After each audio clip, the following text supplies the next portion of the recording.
ndị Igbo ga-ebe na-eme kịta ka mma na anyị adịgo njikere n'ihe a na-ekwu. Kịta onye kwuo okwu ege nya ntị. Ọha na eze ndị Igbo na ndị gọvanọs na-achị ndị Igbo ka ife na-emezina. Ndị be anyị si na akwa ọkụkụ tiwa akị ihere eme mgbume. Ihere kwesịrị ime unu. Nnamdị dị ka akwa ọkụkụ tiwara akị. Ihere kwesịrị ime unu bụ mkpume.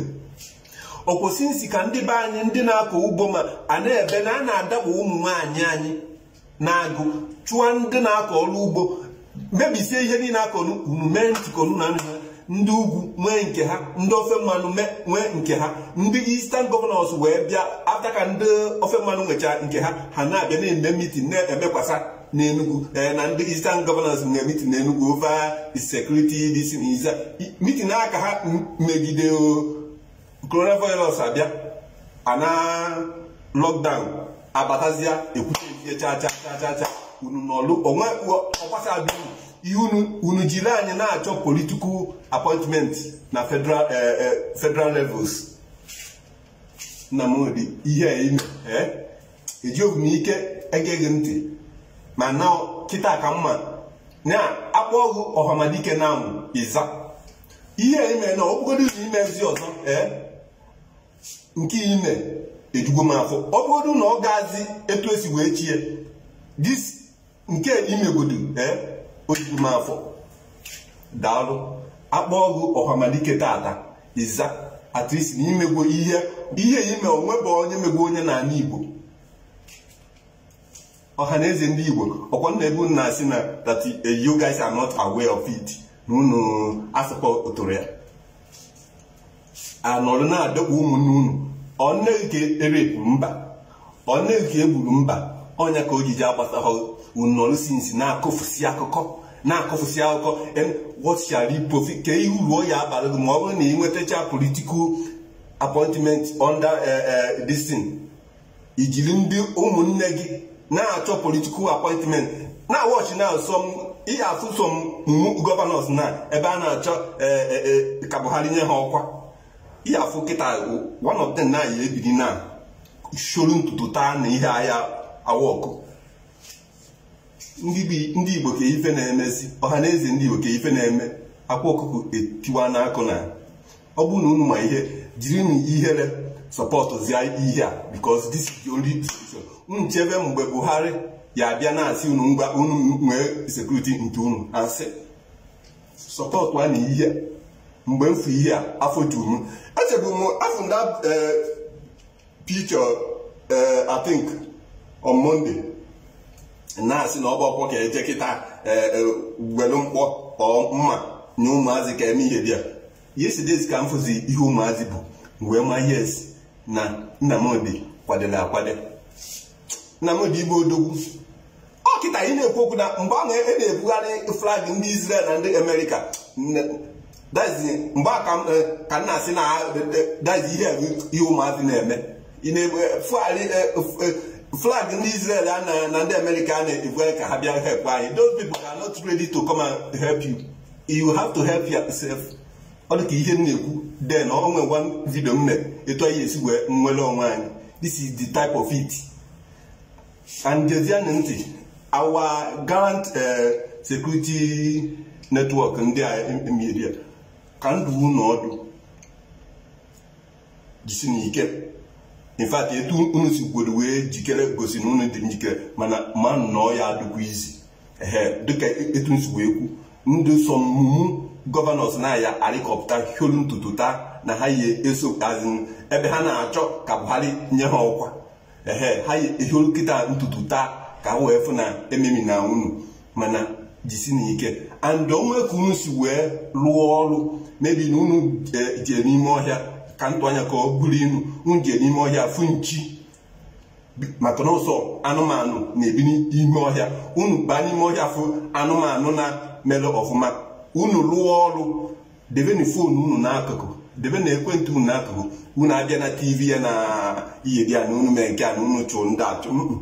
Unu lụọ ọrụ ọ dịka mgbe anyị dị na ụmụazị nne na nna anyị ha ụwa anyị sie nri isi ha nri ozugbo nri dị ka ị na-achọ ka ha mara ịsachara m ite ma ntụsa efe iji wee si dị nri kpochapụ ya everywhere ha bata ha ya ama unu akụgwa abụ so unu emela ka eje na-ebido na-etinye na unu rụcha ọrụ na ekene duru unu nna m dị daalụ ị na-ekwuzi na anụ na-ege Chukwu gozie gị n'ihe anyị mee in fact you are really ọhamadike ekwueme ma nwa enyezie gị na ekwueme nke na anyị mee na imekwurula ọzọ na onwe ihe ọzọ ihe emefe ya tọkarịsị ya karị nke na anyị mee ị na-ekwuzi na many people ya ekeghị ntị many people ya ama na ịdịgwo serious ọha na eze ndị Igbo na ndị gọvanọs anyị unu chọọ unu like ya unu ejiri eje chọba apọintment na federal level nke a gbasara unu mana akwụ ọkụkụ tiwa aka ihe na-eme mgbume o nwere ka ọ ya akarịa Reverend Fada Ogbunigwe egbe ndị mmadụ nọrọ n'ebe akwa sinsi na-asị na a na-adakpọ ụmụ nwaanyị na-agụ na-erepụ ha onye ha dakpochara egbu onye nwa nwa unu na-eme dị ntị ka unu na-eme mitin na-emekwasa fruitless meeting ndị ọzọ emechagwo ihe na-emegodo unu mere na ndị ọzọ enwechagwo n'ozi su unu ogodo na unu ncha agadahomie one governors bidogodi nke ya mba unọrọ a na-emekpa ụmụnne unu alụ na-emetụkọnụrụ na-achọghị ịma kedu nke Ebonyi steeti ya na-eto na kedafia n'odo steeti ya ụbọchị oje from PDP jenya APC ebe unu na-achọ federal appointment nna m dị daalụ Chukwu gozie gị ndị ọha na eze ndị Igbo si na ha you are not aware of it ke anyị echegidezi unu wee ruo one mgbe till when ka anyị echegidezi unu ka unu wee sekio ụmụnne unu wee ruo one mgbe si na my phone wa jee unu like ya jee na jiri ya chọba ọkwa na ebe ndị ugwu nọ ka e wee sị na Kedafia na evu ezigbo mmadụ na ịlụ ọgụ Naijiria iwe jiri ka imekpa ụmụnne gị alụ Chukwu ana Igbo chụba gị ọsọ ọ na-achụ ụmụnna gị si na my phone wa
My left, my left, my right, my left.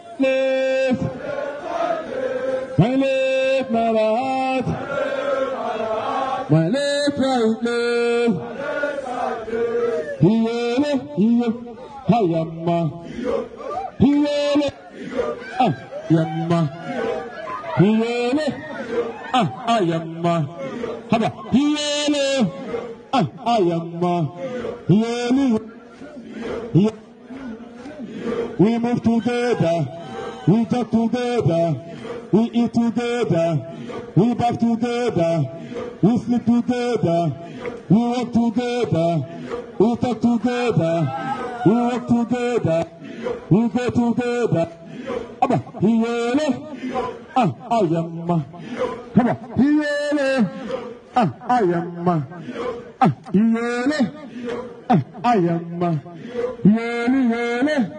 Yele yele, merele bago, wokore wokota, omerta mekwado.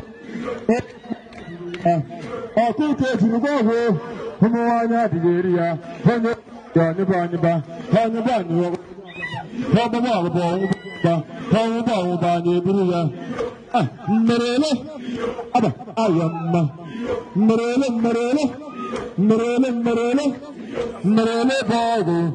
Merele bago, wokore wokama, tenne kwado, digeria, akuke tunugogo,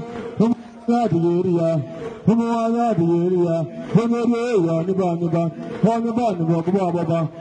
baba, ni buruya. Merele, ayamma, merele,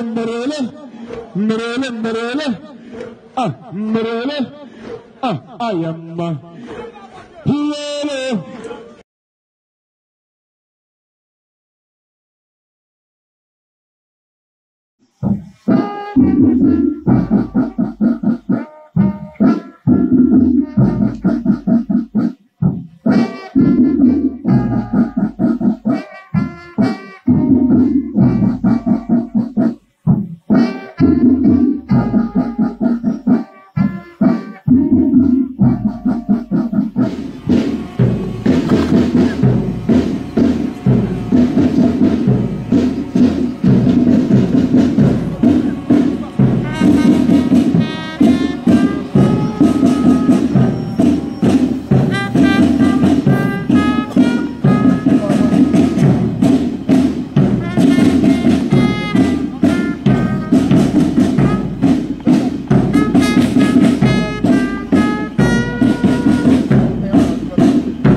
Miro.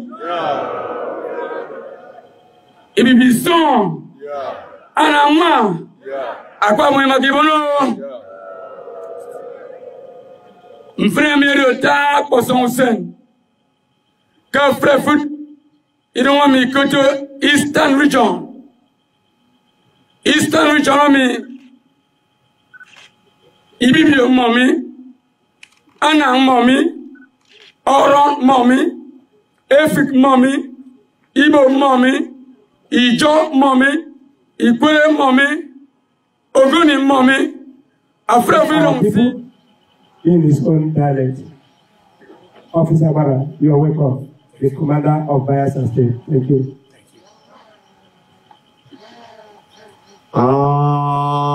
It's on. Yeah. It's on. Yeah. It's on. Yeah. It's on.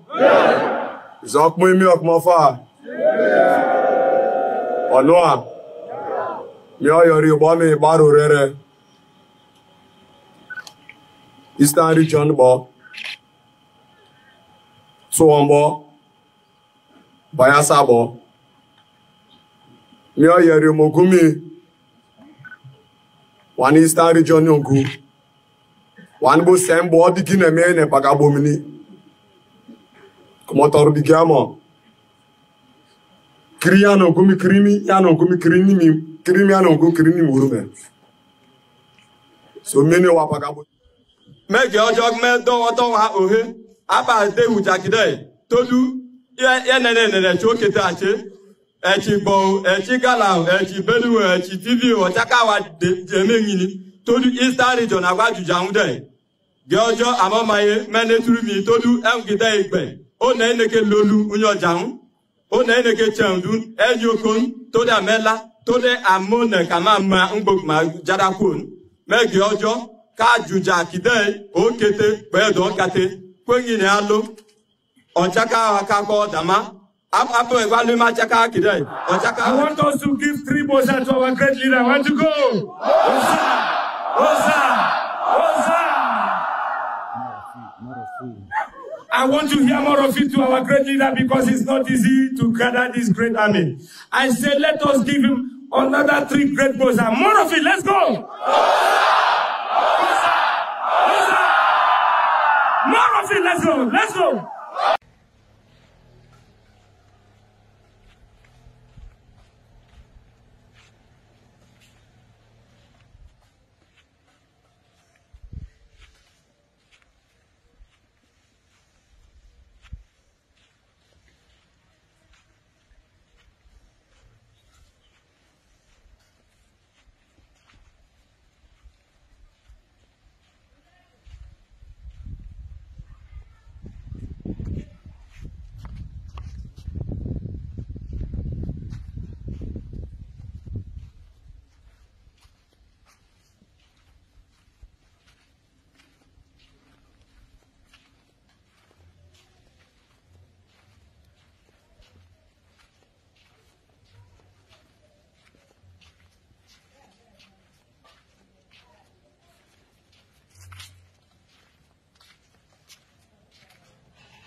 This is Distance Security Network.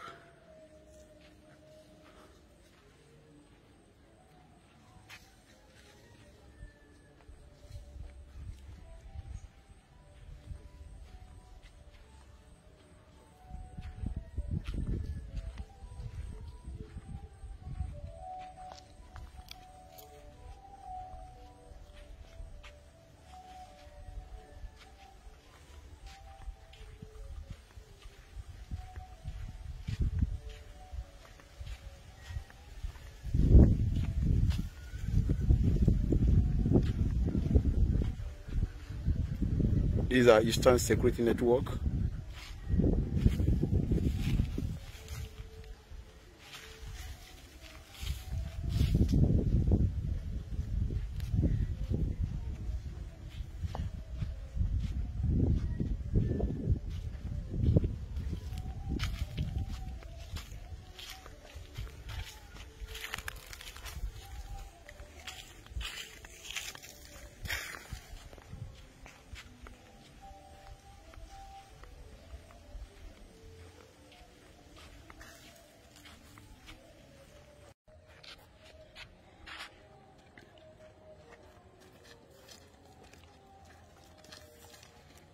This is Eastern Security Network. Anambra State Command on patrol. Patrolling our farms to make sure that there is adequate security for our mothers to farm, our women, to make sure there is no crime anymore in our country, in this old eastern region.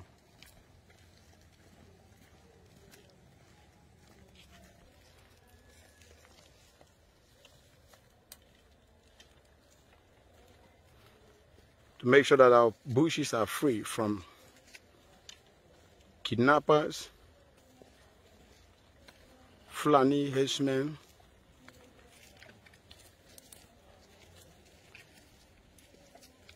killings of any kind, to make sure they stop it in old eastern region.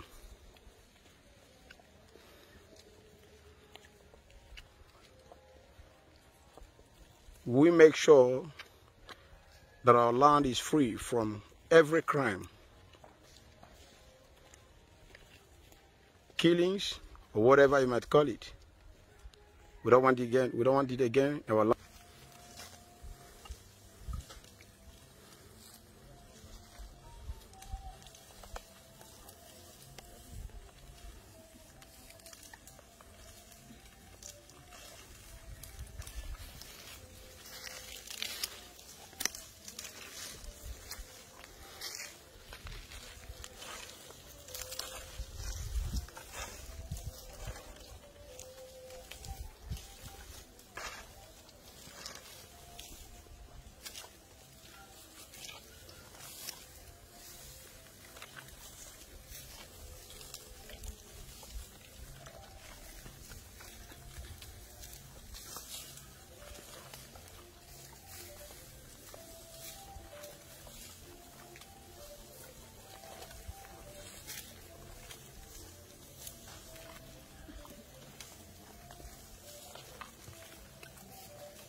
This is to make sure that there is adequate security for all the old eastern zone.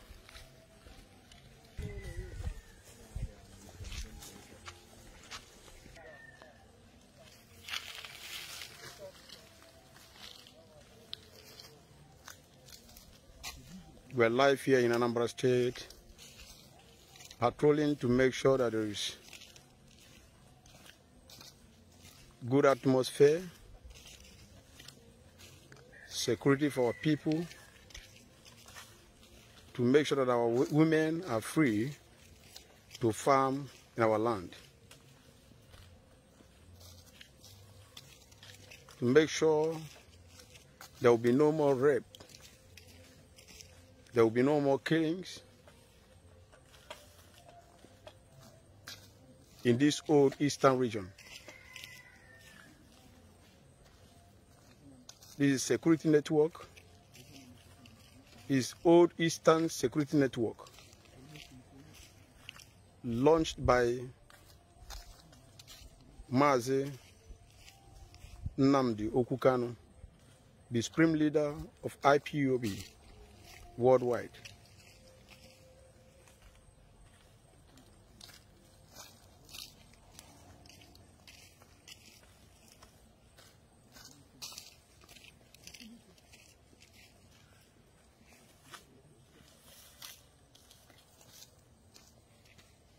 They're on patrol. We are patrolling all the farms and bushes to make sure there is no kidnapping, no raping, that our land will be free from any crime.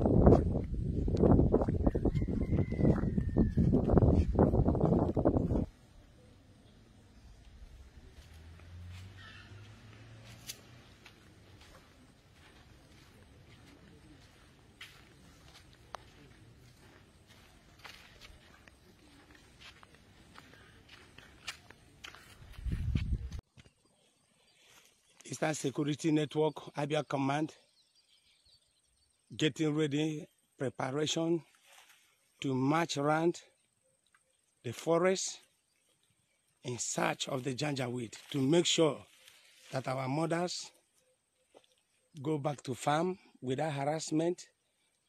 They go about their business. Those farmers that have retreated from farming, we have come to make sure that they go back into farming. You can see them getting ready. You can see our men getting ready. You can see us getting ready for battle. Eastern Security Network, Abia Command, getting ready for parade, getting ready to search around the bush.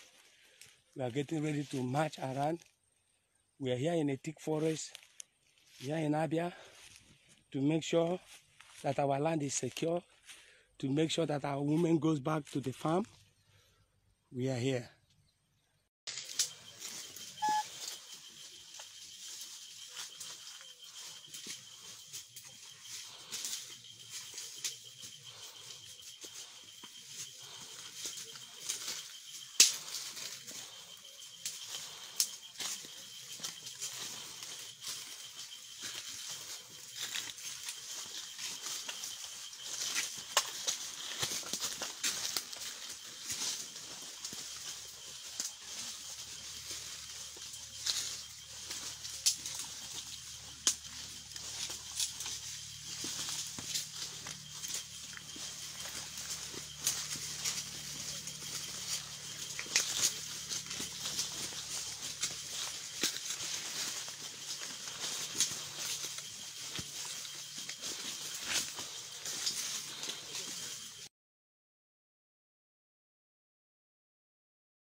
This is under Abia Command. This is an Eastern Security Network. Yes, the men are ready. They are ready. They are good to go. These are the Eastern Security Network. The men are ready. They are ready. They are ready. Yes, the land is secured. Our forest.